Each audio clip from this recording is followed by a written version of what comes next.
연휴를 보낸 뒤 맞이한 2026년 3월 3일 화요일 아침, 우리 앞에 펼쳐진 것은 평온한 일상이 아닌 전례 없는 경제적 폭풍의 시작이었습니다.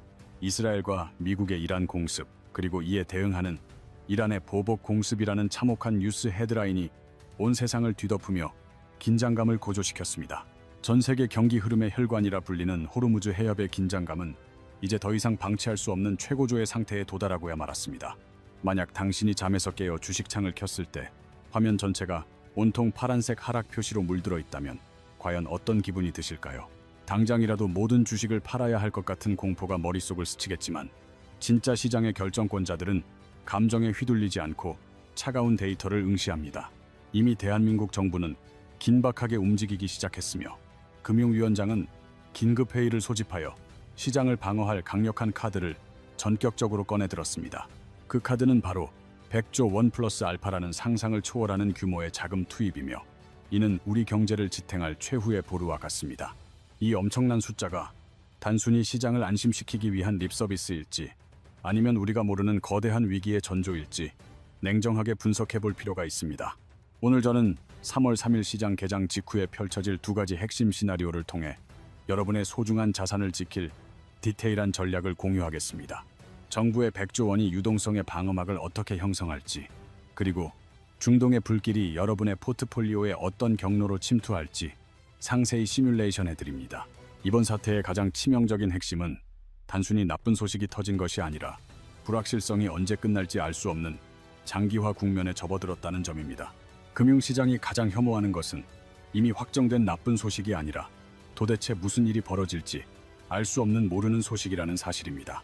이란과 이스라엘의 충돌이 미국의 압도적 승리로 빠르게 끝날 것인지, 아니면 제5차 중동 전쟁으로 번질지 그 누구도 확답을 내리지 못하고 있습니다. 이란의 최고 지도자 하메네이가 사망했을지라도 실질적인 무력과 경제적 권력을 장악한 이슬람 혁명 수비대는 여전히 건재하며 위협적인 존재로 남아 있습니다. 이들은 지난 수십 년간 지휘부가 타격을 입더라도 하부 조직이 스스로 판단하고 공격하는 고도의 분산형 지휘 체계를 완벽하게 구축해 왔습니다. 이란이 심어놓은 이른바 저항의 축인 헤즈볼라나 후티 반군 같은 대리 세력들이 호르무즈 해협을 동시다발적으로 공격한다면 상황은 걷잡을 수 없어집니다. 이는 미국조차 누구와 협상해야 할지 모르는 최악의 무정부 상태를 의미하며, 금융시장이 가장 두려워하는 불확실성의 끝판왕이 등장하는 것입니다. 정부가 발표한 100조 원 규모의 시장 안정 프로그램은 사실상 전쟁과 같은 비상 상황을 대비해 국가가 마련한 경제적 방탄조끼입니다. 이는 지난 2020년 팬데믹 공포나 2022년 레고랜드 사태 당시 목격했던 강력한 유동성 공급 대책들과 그 궤를 같이 하는 총력전입니다. 채권시장 안정펀드와 증권시장 안정펀드 같은 모든 정책적 수단들이 총동원되어 시장의 붕괴를 막기 위한 필사적인 사투를 시작할 것입니다. 여러분은 왜 정부가 이렇게까지 기민하게 움직이는지 궁금하실 텐데, 그 이유는 기관들이 공포에 질려 채권을 던지면 시중금리가 폭등하기 때문입니다. 금리가 치솟으면 기업들이 자금을 구하지 못해 쓰러지는 신용경색이 올 수 있기에 정부는 비상 상황을 대비해 선제적으로 대응하는 것입니다.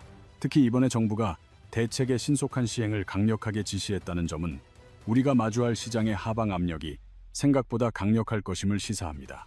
자, 이제 3월 3일 화요일 오전 9시 정각, 거래가 시작되는 그 긴박한 순간의 주식시장 상황 속으로 여러분과 함께 들어가 보겠습니다. 장이 열리자마자 전광판은 온통 파란색 화살표로 가득할 것이며, 이는 중동의 긴장감이 시장에 그대로 반영된 첫 번째 결과물일 가능성이 높습니다. 여기서 우리가 주목해야 할 첫 번째 시나리오 A는 단기적인 충격 이후 시장이 서서히 안정을 찾아가는 방향으로 전개되는 경우를 의미합니다.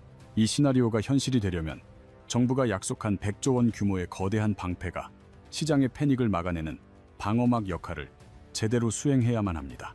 그런데 여러분, 100조 원이라는 그 엄청난 자금이 대체 어디서 나와서 어떤 방식으로 흔들리는 시장을 든든하게 받쳐준다는 것인지 궁금하시죠? 많은 분이 정부가 금고에서 현금을 꺼내 주식을 마구 사는 것이라 오해하시지만, 사실은 금융 시스템의 붕괴를 막기 위한 정교한 구조입니다. 이 100조 원은 시장에 돈맥 경화가 왔을 때 유동성을 긴급하게 공급하여 경제의 혀를 뚫어주는 일종의 금융 소방차라고 이해하시면 매우 쉽습니다. 구체적으로는 채권시장 안정펀드와 증권시장 안정펀드 같은 전문적인 수단들이 총동원되어 시장의 변동성을 제어하는 핵심 엔진으로 가동됩니다. 전쟁 위기가 고조되면 사람들은 위험한 주식이나 회사채를 팔고 대신 안전한 달러나 금으로 도망가려는 강한 심리가 작용하기 마련입니다. 이때 기업들이 자금을 빌리기 힘들어지면 정부가 조성한 펀드가 시장에 쏟아지는 채권들을 직접 사들여 유동성의 숨통을 틔워주는 역할을 합니다. 걱정하지 마라. 우리가 사주겠다는 강력한 신호를 시장에 지속적으로 보냄으로써 금리가 폭등하는 것을 막고 기업들의 부도 공포를 잠재우는 것이죠. 하지만 여기서 우리가 반드시 경계해야 할 오해는 정부가 100조 원을 투입한다고 해서 주가가 무조건 방어될 것이라는 장밋빛 낙관론입니다. 정부의 자금은 시장의 급격한 추락을 막는 안전망 역할을 하는 것이지 주가를 억지로 끌어올리는 강력한 상승 엔진은 아니라는 사실을 명심해야 합니다. 과거 2022년 레고랜드 사태 당시에도 정부가 50조 원 이상의 대규모 대책을 내놨지만 시장은 곧바로 반등하지 않고 긴 눈치 싸움을 이어갔습니다. 이번에도 개장 직후 외국인과 기관이 쏟아내는 물량을 정부가 얼마나 효과적으로 받아내는지에 따라 오전 내내 치열한 힘겨루기가 펼쳐질 것입니다. 만약 여러분이 3월 3일 아침에 현금을 쥐고 있다면 과연 이 방어막을 전적으로 믿고 베팅을 하시겠습니까? 아니면 조금 더 지켜보시겠습니까? 시나리오 A를 믿는 분들이라면 시장 전체가 패닉에 빠져 우량한 자산들까지 헐값에 나올 때를 포착하여 대응하는 전략이 유효할 수 있습니다. 우리는 중동 위기와의 직접적인 상관계수는 낮지만 단기적인 유동성 공포 때문에 가격이 과도하게 하락한 낙폭과대 섹터들을 가장 먼저 주목해야 합니다.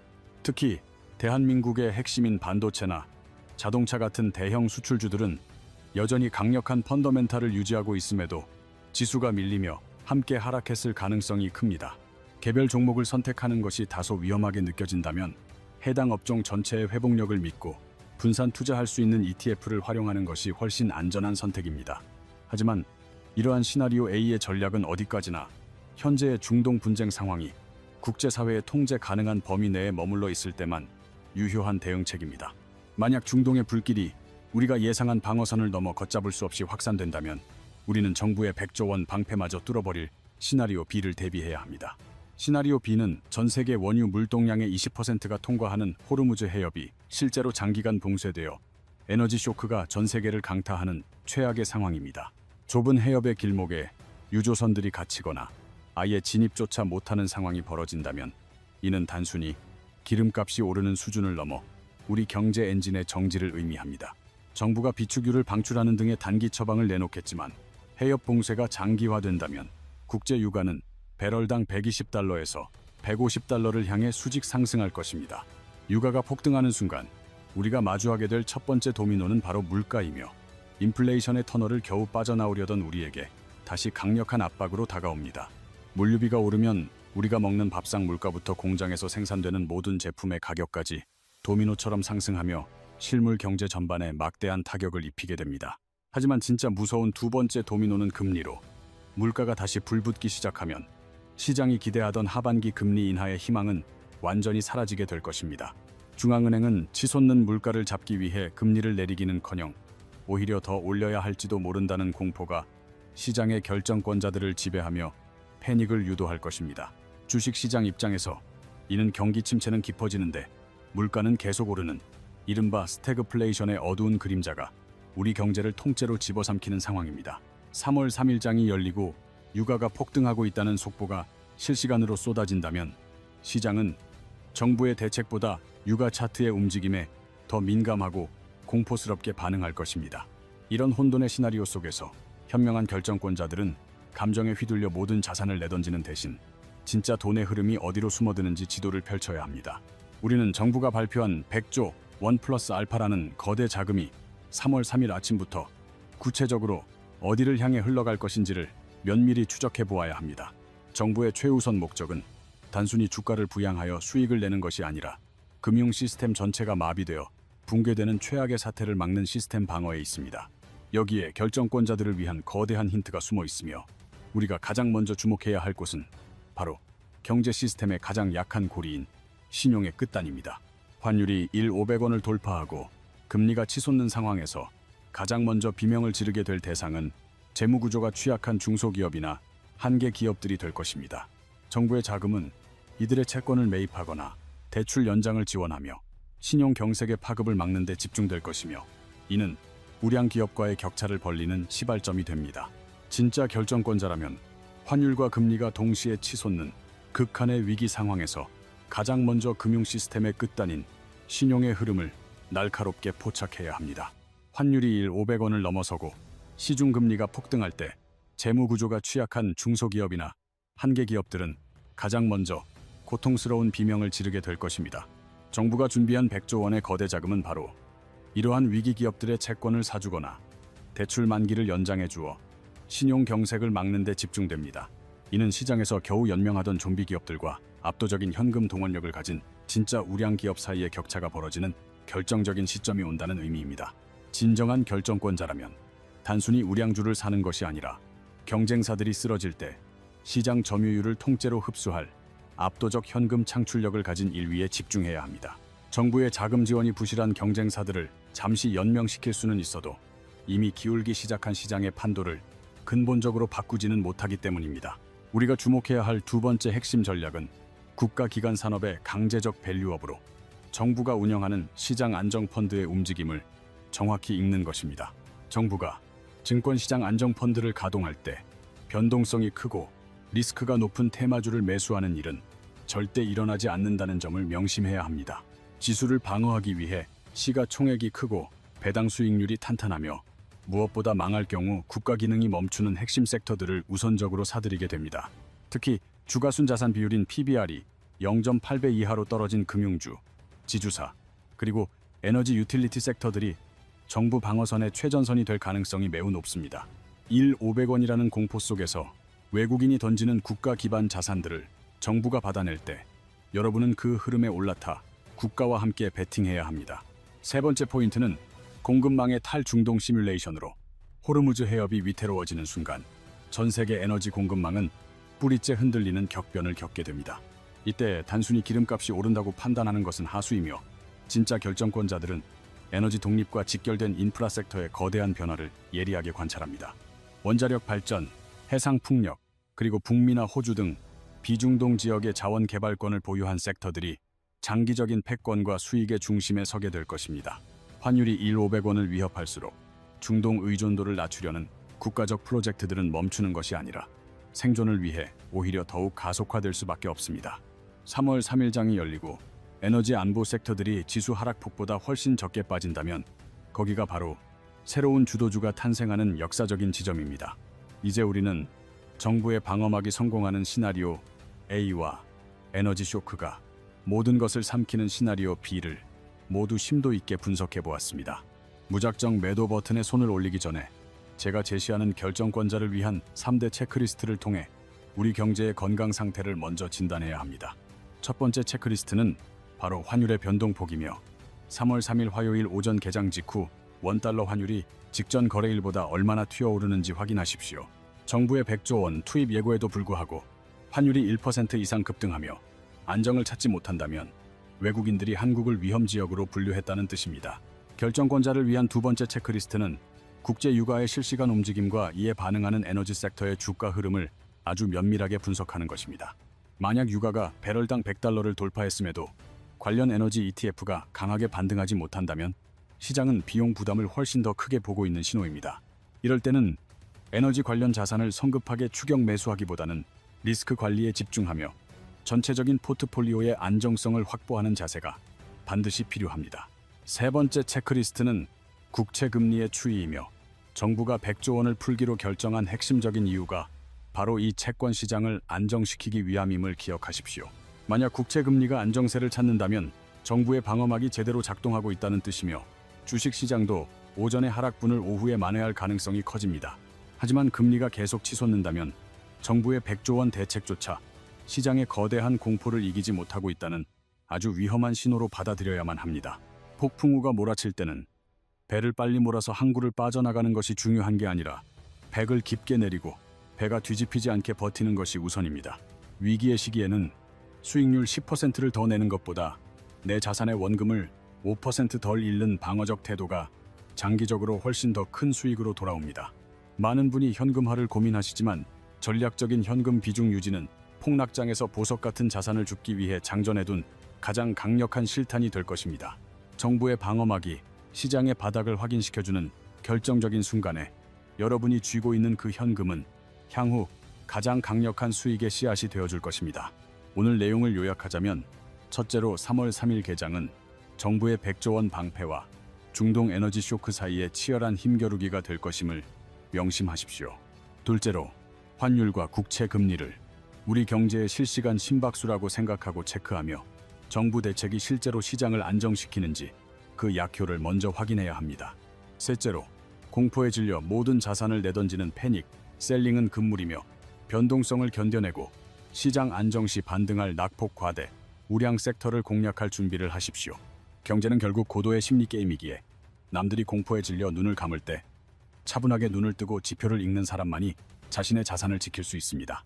2026년 3월 3일 화요일에 여러분은 단순히 뉴스를 소비하는 관찰자가 아니라 거대한 시나리오의 흐름을 읽고 스스로를 지켜내는 진정한 결정권자가 되시길 바랍니다.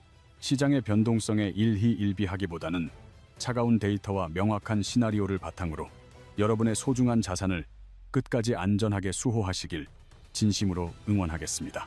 오늘 전달해드린 분석 내용이 여러분의 투자 판단에 유익하셨다면 채널 구독과 좋아요, 그리고 알림 설정까지 잊지 말고 꼭 부탁드립니다.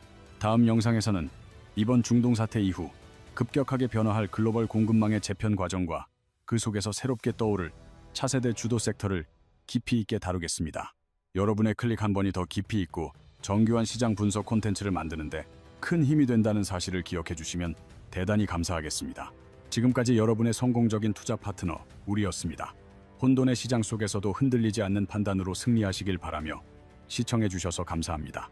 2026년 2월 22일 멕시코 할리스코주의 타팔파에서 미국 정보 당국의 긴밀한 지원을 받은 멕시코군 특수부대의 정밀한 작전 끝에 할리스코 신세대 카르텔 CJNG의 수장 엘 멘초가 드디어 제거되었습니다.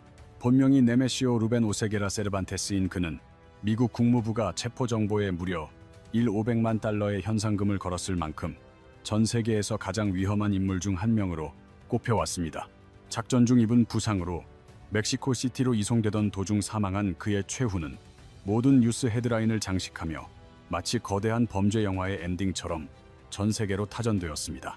하지만 저는 이 뉴스를 접하며 단순히 한 명의 마약왕이 사라진 것에 안도하기보다 그 이면에 숨겨진 중국과 미국 사이의 거대한 전략적 갈등이라는 더 큰 그림을 보았습니다.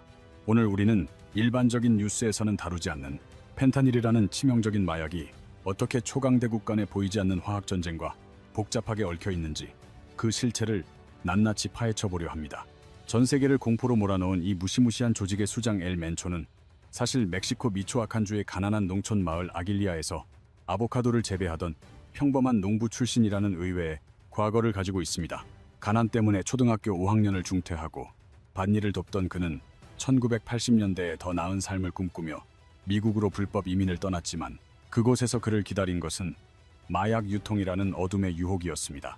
미국에서 마약 판매 혐의로 2번이나 체포되고 추방당하는 수모를 겪은 그는 멕시코로 돌아온 뒤 좌절하는 대신 오히려 본격적으로 마약 카르텔의 세계에 투신하여 세력을 확장하기 시작했습니다.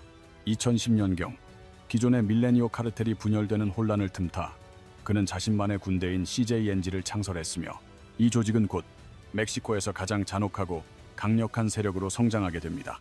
CJNG의 무력은 상상을 초월했는데 2015년에는 멕시코 정규군의 군용 헬기를 유탄 발사기로 격추해 군인 9명을 살해하는 등 국가 권력의 정면으로 도전하는 준군사 조직의 면모를 과시했습니다. 이러한 위협 때문에 미국 법무부는 CJNG를 세계에서 가장 위험한 5대 초국가 범죄 조직 중 하나로 지정했으며 DEA는 이들이 이미 미국 50개 주 전역에서 활동하고 있다고 경고했습니다. 그런데 여기서 우리는 한 가지 중요한 의문을 가져야 합니다. 멕시코 카르텔이 제조하는 그 엄청난 양의 마약 원료는 도대체 어디서 조달되는 것일까요? 놀랍게도 그 원천은 멕시코도 콜롬비아도 아닌 바로 중국입니다. 펜타닐과 메스암페타민을 합성하는 데 필요한 핵심 화학 전구체들은 대부분 중국의 화학 공장에서 대량으로 생산되어 공급됩니다. 결국 미국이 엘 멘초를 제거한 진짜 이유는 단순히 범죄자 한 명을 잡기 위함이 아니라 중국에서 시작되어 미국을 타격하는 거대한 화학물질 공급망의 출구를 틀어막으려는 전략적 선택이었습니다. 최근 수만 명의 미국인을 죽음으로 몰아넣고 있는 펜타닐은 원래 암 환자나 수술 후 환자의 극심한 통증을 완화하기 위해 만들어진 강력한 의료용 진통제에서 시작되었습니다. 하지만 그 위력은 헤로인의 50배, 모르핀의 100배에 달하며 단 임지이라는 쌀알 몇 개 크기만큼의 미량만으로도 성인을 죽음에 이르게 할 만큼 치명적인 독성을 가지고 있습니다. 마약상들에게 펜타닐은 적은 양으로도 엄청난 중독 효과를 내면서 운반과 은폐가 쉽다는 점에서 그야말로 꿈의 상품이었고, 이는 곧 미국 사회의 재앙으로 이어졌습니다.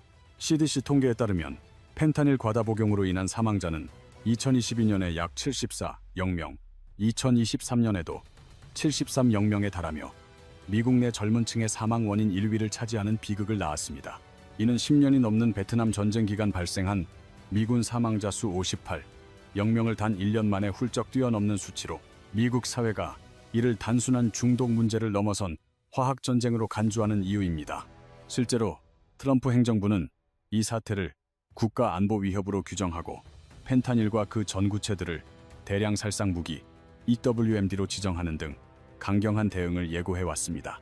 멕시코 카르텔은 마약을 완성하기 위해 블록을 조립할 뿐이며 그 핵심 원료인 전구체를 공급하는 진짜 배후는 거대한 화학 산업을 보유한 중국입니다. 펜타닐 제조에 필수적인 NPP나 ANPP 같은 물질들은 정식 의약품 제조에도 널리 쓰이기 때문에 합법과 불법의 경계가 매우 모호하다는 특징이 있습니다. 중국 공장들은 자신들이 합법적인 의약품 원료를 판매할 뿐이라고 주장하며 단속의 눈길을 피해 멕시코로 화학 물질들을 버젓이 수출하고 있는 실정입니다. 중국에서의 원료 공급과 멕시코에서의 완제품 생산, 그리고 미국에서의 최종 소비로 이어지는 이 과정이 바로 펜타닐의 거대한 글로벌 공급망입니다. 화학 원료뿐만 아니라 마약을 알약 형태로 대량 생산할 수 있는 프레스기까지 중국에서 멕시코로 유입되고 있다는 점은 결코 우연이 아닌 정교한 시스템입니다. 수조 원대의 마약 자금 결제를 위해 카르텔과 중국 브로커들은 미국 재무부의 엄격한 달러 거래 감시를 피할 수 있는 암호화폐를 적극적으로 활용합니다. 특히 1달러의 가치가 고정된 테더유 같은 스테이블 코인은 가격 변동성이 거의 없어 범죄 수익을 안정적으로 세탁하는 데 완벽한 도구로 자리 잡았습니다. 실제로 CJNG는 바이낸스 거래소를 통해 최대 4억만 달러에 달하는 막대한 마약 수익을 암호화폐로 세탁하다가 미국 당국의 추정망에 덜미가 잡히기도 했습니다. 2024년에는 시날로아 카르텔과 연계된 자금 세탁 네트워크가 중국 지하은행과 손을 잡고 5억만 달러 이상의 거액을 세탁한 혐의로 무더기 기소되었습니다. 핀센의 분석에 의하면 중국 자금 세탁 네트워크와 관련된 의심 거래 규모는 지난 4년간 무려 320억 달러라는 천문학적인 액수를 기록하고 있습니다. 이러한 지하 경제가 급성장한 배경에는 개인의 해외 자금 이체를 연간 5만 달러로 엄격히 제한하는 중국 정부의 강력한 외환 통제 정책이 존재합니다. 중국의 부유층이나 회색지대 기업들은 자국 내 자산을 해외로 안전하게 빼돌리기 위해 카르텔의 마약 대금을 활용하는 매우 기발한 우회로를 찾아냈습니다. 카르텔은 미국에서 벌어들인 달러 현금을 처리할 통로가 필요하고 중국 부유층은 외환 통제를 피할 달러가 필요하기에 서로의 이해관계가 완벽히 맞아떨어진 것입니다. 블록체인 분석 결과에 따르면 중국 내 전구체 제조업체 120곳 중 무려 97%가 수사기관의 추적이 어려운 암호화폐 결제 수단을 도입하고 있었습니다. 결국 암호화폐는 멕시코 카르텔과 중국의 화학 공장을 보이지 않게 연결하며 자금을 순환시키는 지하경제의 거대한 디지털 혈관이 되어버린 셈입니다. 미국 수사당국은 이처럼 전문적인 자금 세탁 시스템을 운영하는 중국계 브로커 조직들을 중국 자금 세탁 네트워크 CMLNS라고 부르며 집중 타겟으로 삼고 있습니다. 이들은 미국 전역에 배치된 머니뮬이라 불리는 현금 수거책들을 동원하여 카르텔이 마약을 팔아 벌어들인 수백만 달러의 현금을 은밀하게 수거합니다. 수거된 현금은 수많은 위장 기업의 계좌로 분산 입금되거나 암호화폐로 바뀌어 자금의 출처를 더 이상 추적할 수 없도록 복잡한 세탁 과정을 거칩니다. 실물 돈이 국경을 직접 넘지 않고 장부상으로만 정산되는 이른바 미러 거래 방식을 통해 이들은 현대적인 금융 시스템의 틈새를 교묘하게 파고듭니다. 이러한 방식은 당나라 시대부터 200년 넘게 이어져 온 중국의 비공식 송금 시스템인 페이치엔이 현대의 디지털 도구와 결합하여 진화한 형태입니다. 중국 정부가 이러한 거대 지하 자금의 흐름을 정말로 모르고 있는지에 대해서는 미국 수사당국과 전문가들 사이에서 끊임없이 의문이 제기되고 있습니다. 전직 마약 단속국 관리의 증언에 의하면 미국이 특정 중국 기업을 수사 중이라고 통보했을 때 중국 공안이 기업에 사전 경고를 보낸 정황도 있습니다. 물론 중국은 2019년 펜타닐 물질 규제를 시행하고 2025년에는 전구체 13종의 북미 수출을 통제하는 조치를 취하며 국제사회의 압박에 대응하기도 했습니다. 하지만 수천억 달러 규모의 지하자금 흐름을 막으려는 실질적인 의지가 있는지는 미국이 끊임없이 분노하며 제기하는 핵심적인 지정학적 쟁점 중 하나입니다. 더욱 기이한 점은 자금 추적을 피하기 위해 암호화폐조차 사용하지 않고 멕시코의 야생동물을 직접 화폐처럼 교환하는 원시적인 결제 방식까지 등장했다는 사실입니다. 멕시코 캘리포니아만의 멸종위기 물고기인 토아바는 그 불해가 중국에서 보양제나 투기 상품으로 각광받으며 바다의 코카인이라는 별명으로 불리고 있습니다. 토아바 불해는 1kg당 최대 85, 0달러라는 코카인보다 비싼 가격에 거래되며 카르텔은 이를 중국에 넘기고 그 대가로 펜타닐 전구체 화학물질을 받아옵니다. 이러한 가치 교환은 달러나 디지털 흔적을 전혀 남기지 않기 때문에 수사 당국의 감시망을 완전히 무력화시키는 가장 은밀하고 치명적인 밀수 시스템으로 작동합니다. 토아바뿐만 아니라 해삼, 전복, 상어, 지느러미, 심지어 희귀 목재인 로즈우드까지 중국 시장에서 비싸게 팔리는 모든 자원이 마약 원료와의 교환 수단이 됩니다. 이 과정에서 중국 삼합회와 멕시코 카르텔이 결탁한 드래곤 카르텔이라는 합동 범죄 조직까지 등장하여 국제적인 생태계 파괴와 마약 유통을 동시에 주도하고 있습니다. 이들의 밀수 경로는 멕시코를 넘어 캐나다 밴쿠버와 한국까지 경유지로 이용하며 전 세계를 무대로 하는 정교한 글로벌 지하 경제망을 촘촘하게 구축하고 있습니다. 이러한 무분별한 포획과 밀수 때문에 세계에서 가장 희귀한 해양 포유류인 바키타 돌고래는 이제 야생에 단 한 자릿수만 남았을 정도로 멸종 위기에 처했습니다. 마약과 자금 세탁, 그리고 야생동물 밀수가 하나의 거대한 공급망 안에서 맞물려 돌아가는 이 생태계의 한쪽 끝에는 언제나 거대한 중국 시장이 존재합니다. 한편 엘멘초가 이끌던 CJNG 카르텔은 막대한 자금력을 바탕으로 멕시코 정규군조차 위협할 수준의 강력한 준군사적 무장력을 갖추며 세력을 과시해왔습니다. 2015년 발생한 멕시코 군용 헬기 격추 사건은 마약 카르텔이 국가의 공권력에 정면으로 대항할 수 있는 화력을 보유했음을 전 세계에 알린 상징적인 사건이었습니다. 카르텔은 여기서 멈추지 않고 한 사람이 어깨에 메고 쏠 수 있는 지대공 미사일인 맨페즈, 만파를 확보하기 위해 미국 내 암시장까지 손을 뻗치고 있습니다. 실제로 시날로아 카르텔 중개인이 미국에서 스팅어 미사일과 대전차 무기를 구매하려다 함정 수사에 걸려 25년형을 선고받는 등 이들의 무력 증강 시도는 계속됩니다. 멕시코 치와와주에서는 실제로 레드아이 지대공 미사일이 카르텔로부터 압수된 적이 있으며 이는 민간 항공기까지 위협할 수 있는 심각한 안보상의 위협을 의미합니다. 2023년 멕시코 국방부 발표에 따르면 여러 카르텔로부터 다수의 로켓 발사기와 발렛 저격 소총, 그리고 폭탄을 탑재한 드론 부대까지 확인되어 충격을 주었습니다. 특히 CJNG는 우크라이나 전쟁에서 훈련받은 인력을 고용해 공격용 FPV 드론 전담 부대를 창설하는 등 현대전의 기술을 범죄 현장에 적극적으로 도입하고 있습니다. 미국이 이토록 카르텔 소탕에 사활을 거는 이유는 매년 발생하는 마약 관련 사망자 수가 이미 국가적 재앙 수준에 도달했기 때문입니다. 특히 펜타닐 과다 복용 사망자는 베트남 전쟁 총 사망자보다 많아 미국인들에게 이는 먼 나라의 이야기가 아닌 당면한 생존의 문제입니다. 하지만 이 전쟁은 단순한 공중보건 문제를 넘어 흔들리는 중국의 경제 상황과 달러 패권을 둘러싼 복잡한 지정학적 맥락과 궤를 같이 합니다. 현재 중국 경제는 헝다와 비구이 위안의 디폴트로 인한 부동산 시장의 심각한 침체라는 전례 없는 위기에 직면해 있습니다. 공식 통계조차 발표를 중단했을 정도로 심각했던 청년 실업률은 중국 내수 경제의 불안정성을 여실히 보여주는 지표입니다. 2024년 외국인 직접 투자가 급감하고 FDI가 30년 만에 최저치로 떨어지면서 중국 내 달러 유입 경로는 과거보다 훨씬 좁아졌습니다. 여전히 전 세계 국제 결제의 절반이 달러로 이루어지는 상황에서 달러는 국가 경제의 생존을 결정짓는 핵심적인 자원입니다. 중국 기업들이 원자재를 수입하거나 해외 채무를 상환하기 위해서는 반드시 달러가 필요하지만 공식적인 유입은 점점 어려워지고 있습니다. 이러한 달러 부족 현상은 카르텔의 마약 대금이라는 비공식적인 자금 흐름을 중국 경제의 숨통을 틔워주는 매력적인 대안으로 만들었습니다. 중국은 무역 서류 조작과 지하 환전망을 통해 대규모 자본을 이동시켜 왔으며 마약 자금 세탁은 그 시스템의 중요한 일부가 되었습니다. 물론 마약 자금 유입이 중국 거시 경제 전체에 미치는 정확한 영향은 추정하기 어렵지만 미국의 전략적 계산에는 이 요소가 분명히 포함되어 있습니다. 미국은 마약 문제를 해결함과 동시에 중국의 비공식 금융 네트워크를 교란하여 대중 압박의 수위를 높이려는 다각적인 전략을 실행 중입니다. 트럼프 행정부가 2025년에 CJNG를 외국 테러 조직으로 지정한 것은 범죄 소탕을 넘어선 강력한 안보 정책의 일환이었습니다. 또한 중국발 전구체에 대한 제재를 강화하고 자금 세탁에 관여한 중국 네트워크를 집중적으로 기소하며 자금줄을 압박하고 있습니다. 마약 정책과 무역 정책, 그리고 대중 제재가 하나의 프레임 안에서 맞물려 돌아가며 중국의 비공식 수익 경로를 차단하고 있습니다.